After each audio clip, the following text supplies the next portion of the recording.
Welcome to the Seeds of Discovery podcast, a space for exploring energy, intuition, and the deeper layers within. We're your hosts, Elaine Riley, Beth Blair, and Amanda McCaskill. Together, we guide conversations around Reiki, spirituality, astrology, and the subtle patterns that shape our lives, not as something to fix, but as something to witness, understand, and work in relationship with. This is a space for exploring your inner world, for noticing your patterns, your energy, and your natural rhythms so you can move through life with more awareness, intention, and alignment as you navigate the transitional pathways unfolding within you. Hi, Beth. Hey, Elaine. I think it's so funny how we always start off with the hey, like we've been Right. talking for a little while. We need to let the listeners know that we chit chat before we record, but we feel like we have to do the oh hi, you're here. Right. Because now everybody's here with us. Now everybody's here. And Fiona's here too. She's under the desk. Yep. Lily's here too. Oh goodness. Yeah, I'm getting a look. I don't know what I did, but I'm getting a look.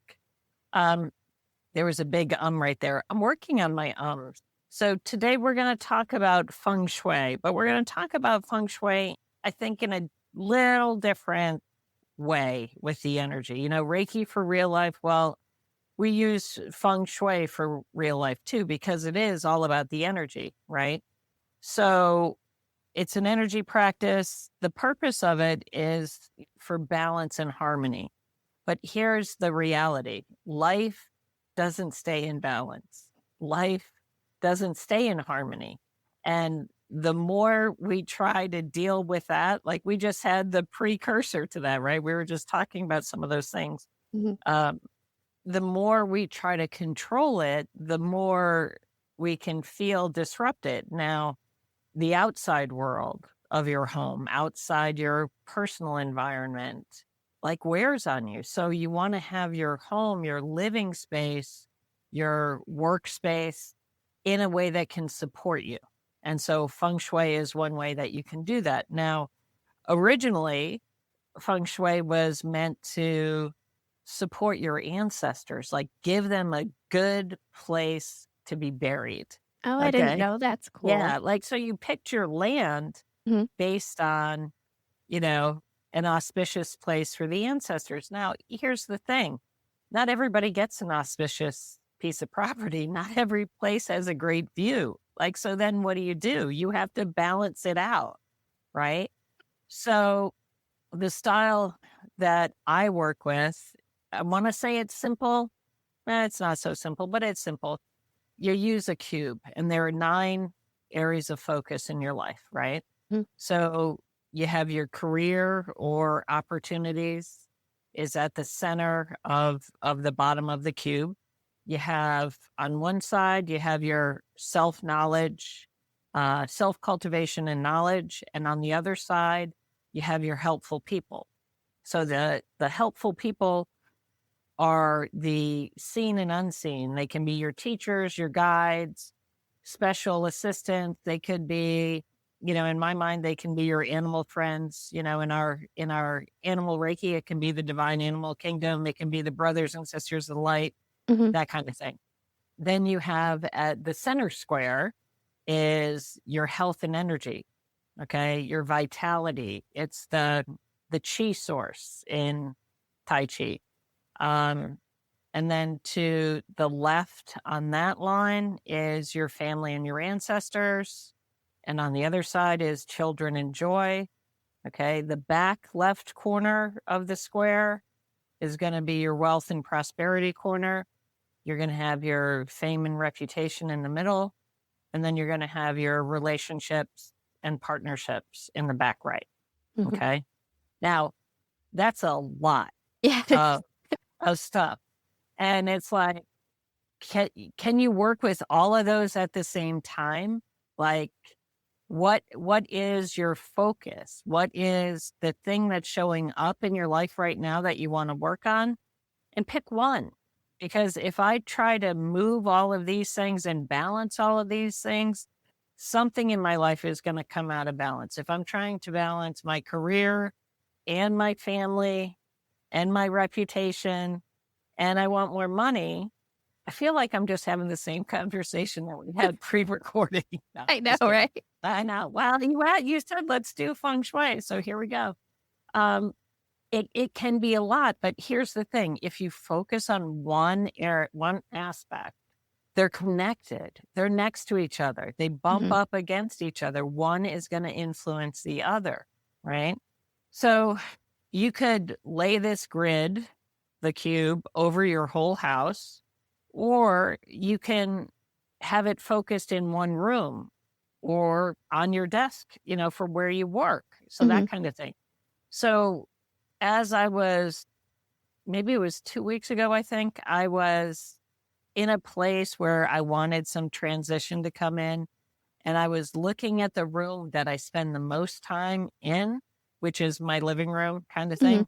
And I was like, my God, this room is so out of balance.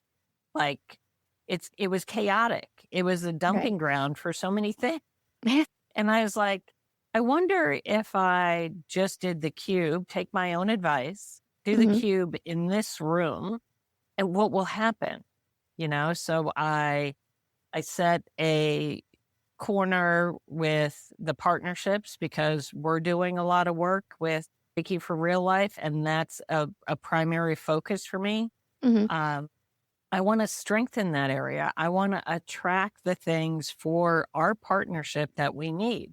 So how do you do that? Well, the color for the area is pink, not my favorite color. Okay. Not my favorite color. I had to put things of twos in the place. So 2 of my favorite crystals, 2 labradorite stones, I have a whole bunch of couple figurines that were my grandparents. I have pictures of people that worked well together in that area. You see what I mean? Yeah. And so when I walk past that area, I take a beat and I say, this is a place to honor partnerships. Oh, I like that. That's cool. Yeah. Yeah. I just realized this is so random. My house, we've talked about it before, has 2 empty spaces in it. After I took your feng shui class, I realized that my house has like a thing that sticks out in the middle. So the 2 on the sides, the prosperity and the relationship corners are empty. There's no houses. So I put crystals out there. And just the other day, we moved the plants because the boys mowed the lawn. And so now all my plants in pots are in the relationship corner.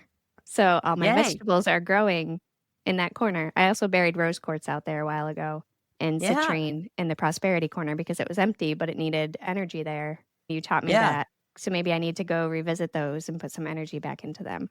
Right. And so, so you brought up a good point. You said there were sectors in your home that were missing, right? Yeah. And so like what I did in one room that was square, I applied the grid to that. I applied the cube to that. So I have all 9 quadrants in the room. Right. Because there are remedies you can do, like you did with crystals. You can bury crystals. You can put plants. You can use mirrors to fill that void of an empty quadrant. But sometimes sometimes to me, it makes you feel like you're missing out on something. Like, ooh, I don't have a prosperity corner of my house. Like that's missing. That's a big deal. Yeah, it is. Okay. How can I cultivate prosperity in a different way? So can I put it in the common living space? Can I set up a prosperity corner in my office space where I do my work? I was just thinking about that when you said your desk area. I'm at my desk right now and I'm looking at that corner to the left going, I think I need my citrine over there. Yeah. Right. And so, so you've mentioned citrine a couple of times now for prosperity. So tell me from the crystal guru, because you are my crystal purveyor. What's the value of citrine in your prosperity corner? Even though that the wealth corner in Feng Shui, usually the color is purple. Right. So citrine is what they traditionally call a merchant stone. So Nice. It's the stone that you're supposed to carry like in your cash bag or your money box if you're a seller, which both of us have a business. So when I think money and business and prosperity, I think of citrine. There are others that you could use, obviously. Like moss agate is a really good one. Tiger's eye, pyrite is great for bringing in prosperity. I think citrine is just my go-to crystal for that area because of the merchant's stone. The merchant stone. And you're typically not a fan of the citrine that has been treated. You like the citrine au naturel. Yes. A lot of people don't know this, just normal shoppers or whatever, but a lot of the citrine on the market is heat treated. So if you see citrine and it has like that really orangey color to it, it's probably heat treated, and there's nothing wrong with it. I'm more on the side of it's not conveyed to the buyer that it is in some state. It's usually just heat treated amethyst, which Interesting. in nature, yeah. So the amethyst gets heated up by whatever environment it's in, in the earth and stuff like that. So when it forms citrine, it almost looks smoky. It looks dirty. It's not as traditionally pretty, but I don't know. It feels different to me. Gotcha. So, okay, I'm going to rabbit hole for a minute because you just said something about where amethyst lives, that it's the citrine that is heat treated could be amethyst. Like they're like cousins. They're related, are they not? Yep. Along with some of our other quartz friends, could live together. Yes, absolutely. So like ametrine is amethyst and citrine because it's the same crystal, just in different phase of life. So ametrine, okay. So is that like a wealthy merchant stone? So that's what was coming in, if you saw my face, because I was thinking about the prosperity corner. It's traditionally purple. Right. But I think of citrine, I'm like getting chills. So the amethyst turns into citrine. So there's like a prosperity process that happens. So I got to look around my house. I think I might have a piece of ametrine, but I might need to come see my crystal purveyor and get some Yeah. That's so funny because I was packing up for the crystal market that we have, and all the ametrine wanted to come with me. Okay. Like I packed so many pieces of it, and I'm like, you guys need new homes. Okay. So well, one is coming home with me. So I'm just going to put that out there. Like, sorry, listeners, I just had to have to barter with my crystal dealer. Yes. That's I okay, might have an issue. You have credit from the pendulums because I'm a pendulum junkie, so it's fine. Right. Well, no, and now, okay, so that just made me think, like, pendulums, I need to think about getting some ametrine beads to make some pendulums for that. So yep, that would be awesome. Interesting. Okay, so, all right, so we're talking about the wealth and prosperity, but now the other thing that should be, so I'm going to keep the idea of your workspace. Like you're looking in your corner and you say, okay, I need some prosperity over there in the left corner. In the back center is where your fame and reputation is. Okay. So, if like we're putting ourselves out here as teachers and podcasters and that kind of thing, we really need to focus on the reputation sector of our Bagua, of our magic cube, because we want our authenticity to be recognized. We want to be seen. And we both have something in our astrology that is about our public face, right? Yes, Lily just groaned really loud. Okay. So we both have Leo midheaven. So midheaven is the highest point in your chart, like the most public point in your chart. Leo is very forward-facing energy. It wants to be seen. It wants to be a leader. It wants to be heart-centered. I think Leos get a bad rap sometimes. which kind of rubs me the wrong way. Because yes, they can be very selfish and showy and center of attention. But the healed Leo, we talk so much about the unhealed and the healed versions of the signs, but the healed Leo wants to create better spaces, to create more love and harmony, which I feel like a lot of people don't know about the Leo energy.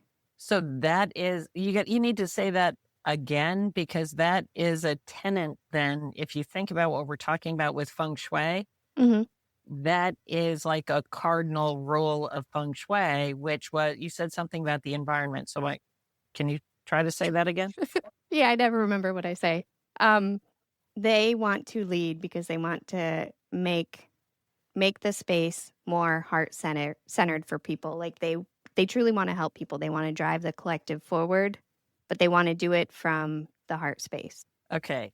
So our reputation, fame corner in our Bagua, in our magic cube, is then our reputation is from a heart-centered space. And I think that is actually one of the pieces that we have in our Reiki for Real Life platform.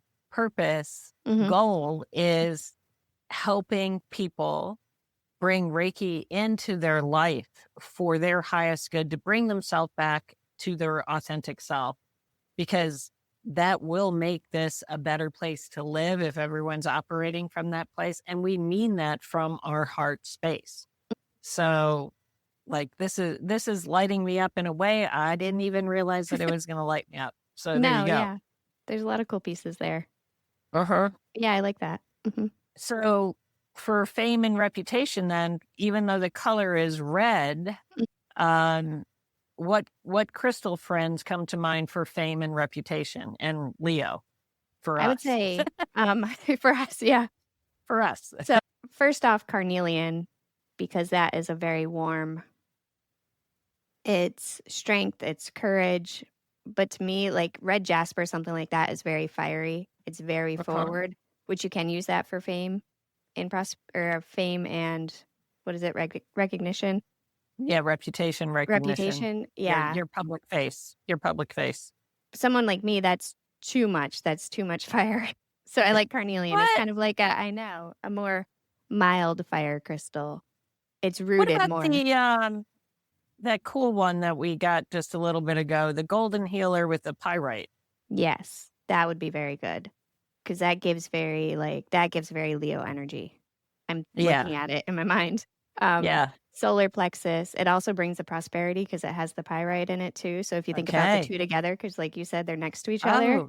Yeah, they're right there between. Oh, I like that. Yep, I like that too. Okay. Yeah. There's one other one that wanted to come in for the sunstone. Especially if you're doing stuff like we are, we're putting ourselves out there. We want to be seen.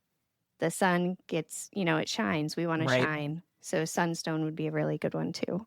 Okay. So going across the back, we talked about the left corner being wealth and prosperity, the center back being your fame and reputation.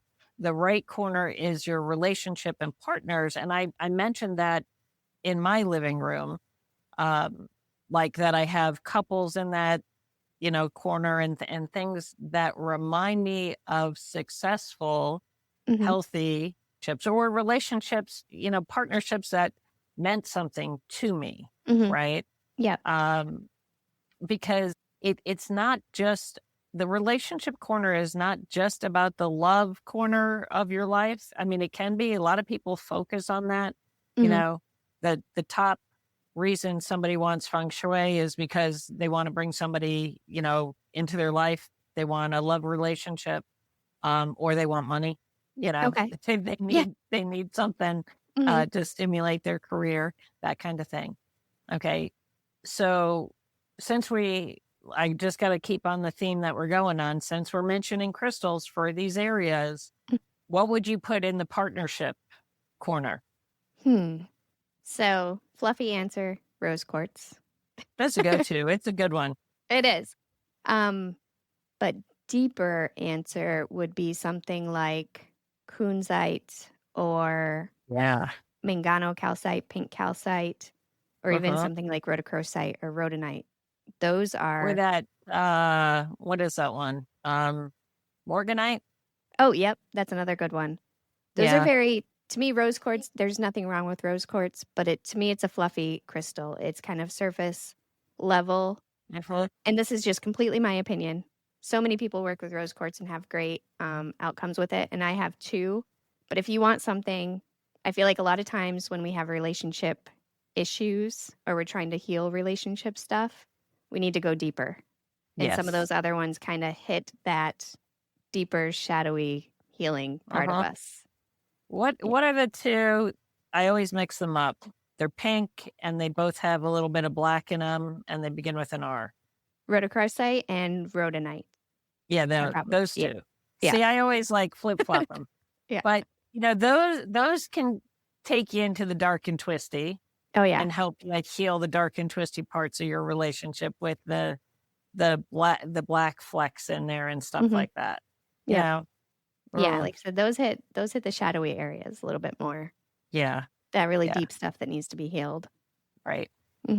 This is good stuff. This is blowing my mind. I'm like, hey, I didn't even know this is where we're going to go.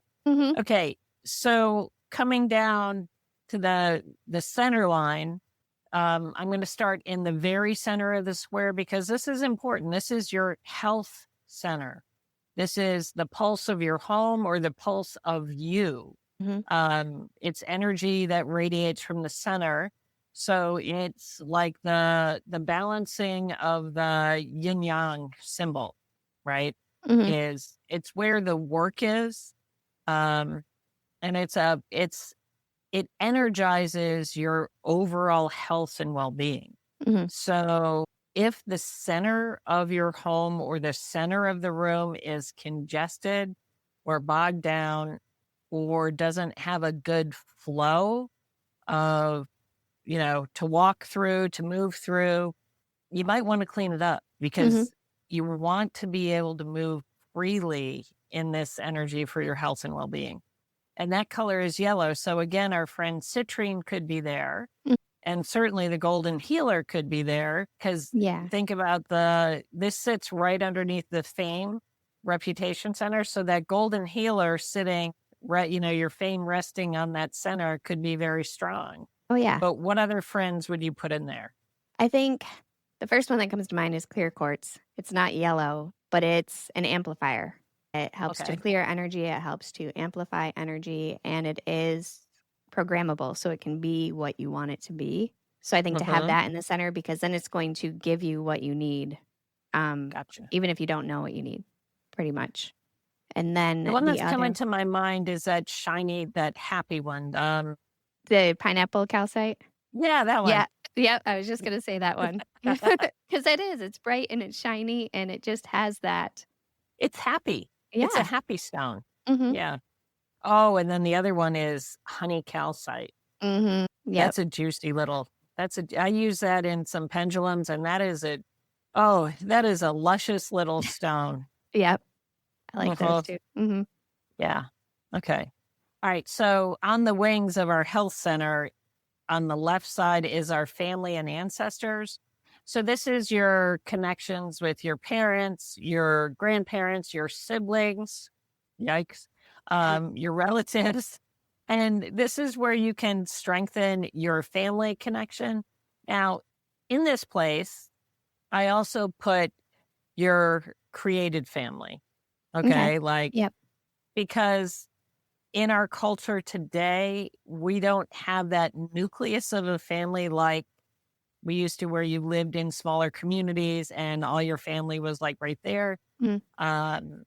And with as much separation and divorce that we have in our world now, the definition of family has changed a little bit. So, looking at this structure is interesting. Now, with Reiki, I'm going to bring Reiki in here for a minute because this is a fabulous sector to put some Reiki on, to work with your ancestors, to heal the things in your DNA that are created by ancestral trauma. So things that happen in the past that you carry in your DNA that affect your life and the future generation. And then it's also a way to honor your ancestors by helping them heal from things that, they did the best they could with where they were, with what they had, right? This is a good place to work with that kind of energy. And you and I do a lot of work sending energy back to our ancestors. The color here is green. So crystal friends. Yeah, bring them. Moss agate is, one of my favorites, especially here. But the other one I've been working a lot with lately that came to mind is bloodstone. Ooh. So it's very grounded, very rooted, and very healing energy. So I'm getting lit up. So like moss agate and bloodstone together, if you're working on ancestral healing, I think is a really good pair. That's powerful. Like that just even, like I feel that just like going through the back of my neck, just like, ooh. Yeah. Okay. I feel like there's so many others, but like those two. Yes. Well, and I feel like with the shift in the world right now, like our ancestors want to help us out, I think. Yeah. And through helping them heal gives me a better connection to my ancestors. I had a profound experience when I went to Ireland a few years ago. It wasn't necessarily a pleasant experience, as you might think. I wasn't just going from pub to pub. I pretty much went there and my ancestors kicked my butt energetically. My back went out and I actually cussed at my ancestors on sacred ground. I was like, you've got to help me out because like there's some stuff going down and I'm tired of it. And it was profound. It was profound. When I got on the plane to leave Ireland and I'm sitting, looking out the window, I felt this heart explosion of emotion. And, I'm not a public crier or anything like that. And I was weeping, saying goodbye to the land because I had such a strong connection to the ancestors who came before me from Ireland. And I know I brought that with me and they are who I'm working with now. Like when I talk about working with my ancestors, it's my Irish ancestors predominantly. And they're tough, they are so challenging at times and they have helped me grow and develop, accepting some things that I maybe didn't want to accept. Right. So your family and ancestors corner can be a tricky little place to work. Okay. Yeah. Woo. All right. So then on the other side of health center is children and joy. Now, it's not always about, making babies or bringing kids into the world.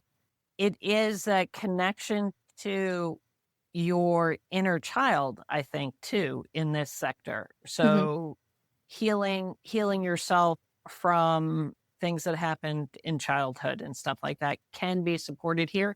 It's also a very creative place. So I want to make sure that my creativity space, one of my creative centers, is not in a negative quote unquote space. So I don't want this sector sitting in the toilet or, that kind of thing. I don't want to put a bunch of junk on it. And the color here is white, which kind of blows my mind because I'm thinking creativity is not white. But clearing this one up, which friends would you bring here? So the first one that comes to mind is rainbow moonstone because it's white and it's got those color shifts in it too. And the moonstone helps to connect you to your intuition and your creativity and has that kind of like light, innocent feel to it, connecting you to the moon energy. The other one would be colorful. It would be jaspers. This is where I would put the jaspers to get that creative energy jaspers. Going. All the jaspers. All of them. I'll take them all. I love them. I love jasper. Okay. All right. So on the bottom line, bottom of the cube, we have the career center in the middle, which usually is placed at the door, at the front door in the tradition I learned. But if we're talking squaring off a room, this is your passion in life. Okay. This is your purpose, your passion. And it's not just career. Like, I feel like this is the center of the soul's purpose. Okay. I see a theme. Yeah, do you? Okay. Yeah. Soul's purpose right there. And through this, if you think about it at the bottom of the cube, right, it's foundational. So all these other things that we just covered going down rests on your purpose. Like, your purpose supports all these things in your life. Now, the color of this is black or like a dark blue, right? This is also would be the watery element, which is kind of surprising, but it does have some emotion to it because it is what's driving you, right? So black and blue, what do you got for me?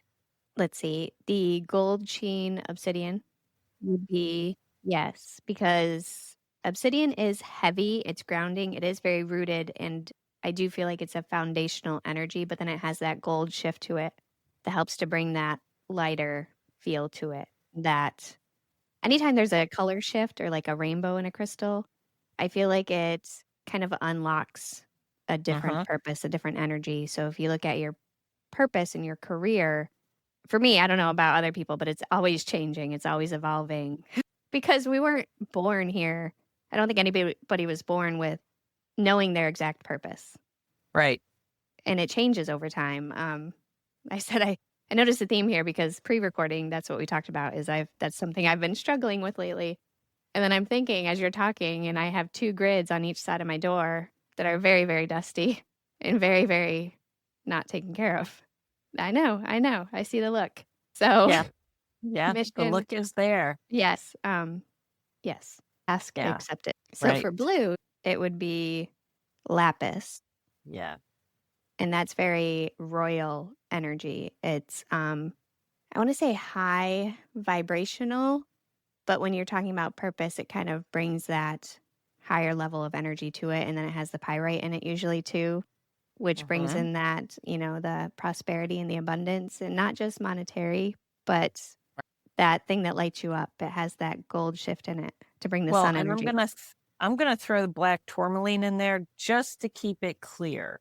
Okay. And protected. Yep. Keep your career, your purpose. And I say career, but I mean your passion in life. Let's keep it clear and protected, because what happens a lot of times with people is they're going along their path. They think they know what they're going to do. And then they listen to somebody else who takes them off their path, or their parents, or their, siblings, or their teachers, at school, that kind of thing. Somebody knocks you off your purpose because they say, oh, that's a really dumb idea, that you think you're going to make a living talking about Reiki and crystals. And yes, I do, Yeah.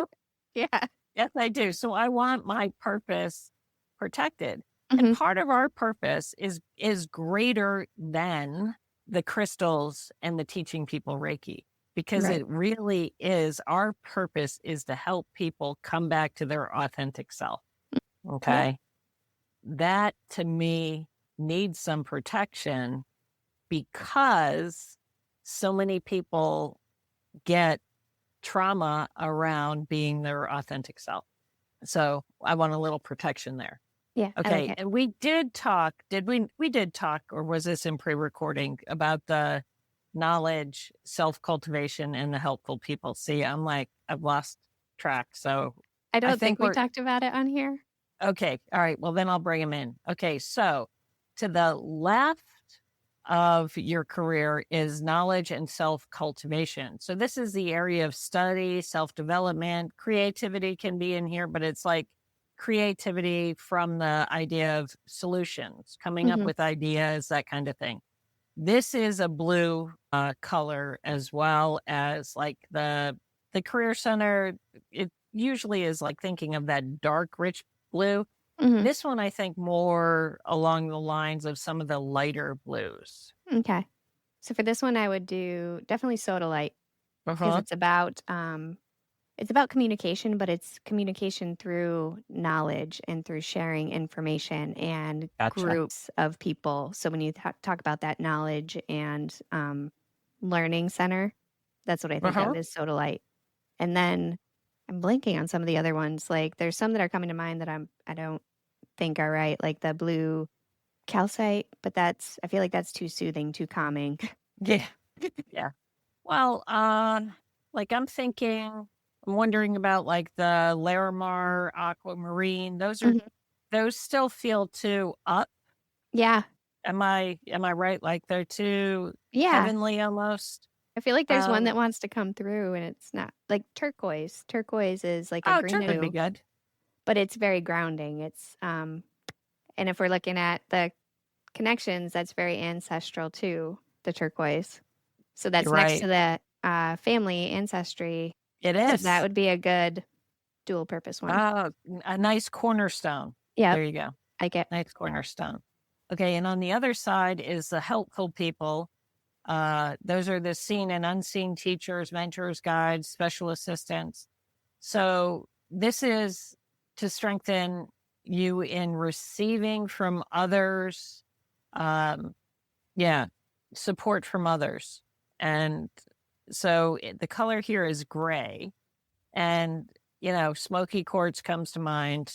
But then, okay. And, our latest friend, that's in the blue family. Iolite is in the that's blue. Kind of great too. Yeah, I like that blue one. gray labradorite. Yep. Mm-hmm. I like those ones. I like those ones too. So now the thing about working the grid. So like I said, you could do this. You could grid the room. You could use a cube and lay out the whole room. Or you mentioned, and this is what said, you could just lay out a grid, a box of 9 squares with these, with 9 crystals, and focus your attention and intention on that grid to help you in these areas. And of course, you can focus on one area at a time, maybe journal, journey. Yep. Put some Reiki on it. So, this is a different way to work Feng Shui, is through doing it in a room and working a grid. Yeah. Like we could go down for hours down the Feng Shui rabbit hole. Absolutely. Yep. How do you want to wrap this one up? Because this one went on just a little bit. Not that I'm rushing us off, but No, yeah. I feel like we're very aware because of our ADHD style how long things go, and this one is a long one. This one is a long one. But there's a lot of information in there, and everybody can watch it in 2 pieces. So it's a podcast. It is. But yeah, we are aware of that. I'm thinking maybe we can offer a download of the Bagua. Well, the picture is worth 1,000 words, and if you have some cheat sheet, words on there that you can help you focus your intentions. Yep. Because see here, that is the other piece. And we are going to be talking in a future podcast about words mattering. And so setting intentions with words for the areas of your Bagua, of your magic cube, can really help you develop and grow those areas. And if not, we can always link it back to our website. Yes, I like that. Awesome. Okay. Well, I guess until next time then. Yes. See you next time. See you next time. Thank you for being here with us. Take a moment to notice what resonated, what shifted, what opened, and what might be asking for your attention. This work isn't about having all the answers. It's about learning to witness yourself with curiosity, compassion, and presence as you move through your own transitional pathways. Until next time, stay grounded, stay open, and keep discovering